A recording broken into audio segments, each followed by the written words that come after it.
మన రక్షకుడైన యేసుక్రీస్తు నామములో అందరికీ వందనాలండి.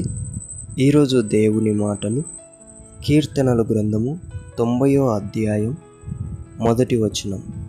ప్రభువా, తరతరముల నుండి మాకు నివాస స్థలము నీవే.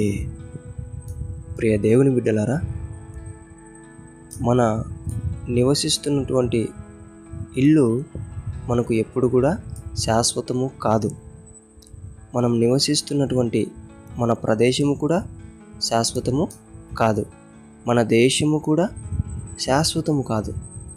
ఎక్కడ ఉన్నా, ఎలా నివసిస్తున్నా అది ఏది శాశ్వతము కాదు. నీవు ఒకటి తెలుసుకోవాలి. మనము దేవుని చెంత మన నివాసం ఏర్పరచుకుంటే అదే మనకు తరతరములకు నివాస స్థలముగా మారుతుంది.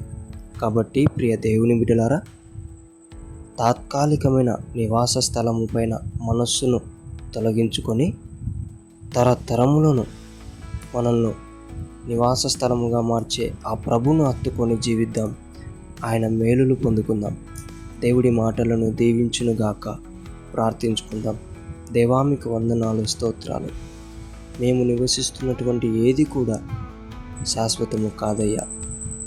మేము ఉండే నీ ఆలోచనలు, నీ తలంపులు, నీ సన్నిధి మాకు శాశ్వతం. నీ నివాస స్థలమే మాకు శాశ్వతము నాయన. దానిని వెంటాడి అందులో ప్రవేశించే భాగ్యం మాకు అనుగ్రహించమని యేసు నామమున ప్రార్థిస్తున్నాం తండ్రి. ఆమేన్.